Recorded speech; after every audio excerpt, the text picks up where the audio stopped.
El yakan doğal gaz faturalarına çözümü alternatif ısınma yöntemlerinde arayanlar için yeni bir seçenek sulu soba ya da sulu şömine. Birkaç odun parçasıyla yanan soba ve şöminelerin kendi kazanlarında ısıttığı suyu da evin diğer odalarını ısıtıyor. Ekolojik ve en önemlisi ekonomik bu çözümün ayrıntıları sıradaki haberde. Doğalgazdan %50'nin üzerinde bir tasarruf sağladım. Artık anlam yüklü bir kelime tasarruf. Çünkü sayaç döndükçe vatandaşın başı dönüyor. Buz gibi bir hava el yakan bir fatura olup posta kutusuna konuyor. Çözümse alternatif, ekolojik, daha önemlisi ekonomik ısınma yöntemlerinde. Bir örnek sulu soba ya da sulu şömine.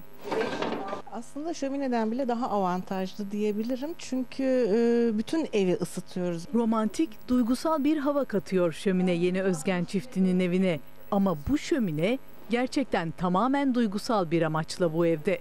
Duvarların ardında peteklere bağlı. Üzerindeki kazanda da bir yandan su ısıtıyor. Bu su da ısınan su bu peteklerde dolaşarak evin üst katları, alt katları yani tamamının ısınması sağlanıyor. Odadan odaya geçerken de herhangi bir ısı değişikliğinin olmaması çok güzel bir şey. Sıcak suyumuz da aynı zamanda bu yandığı sürece buradan alıyoruz. Doğalgaz faturalarında inanılmaz düşüş oldu. %50'nin üzerinde bir tasarruf sağladım. Sulu şöminenin bir de soba versiyonları var. Ancak şömine formları en çok tercih edilenlerden. Tek gereken birkaç odun parçası. Ben şömine hastasıyım. Ağustos ayında bile yakarım.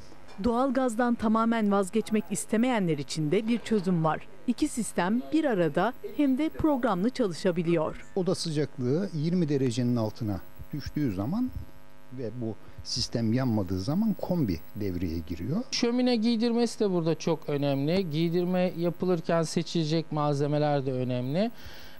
Komple radyatör tesisatı hariç 6.000 lirayla 10.000 lira arasında değişen rakamlar var. Ortaya ediyor mu bu rakam kendini? Kesinlikle. Faturalar. Kesinlikle.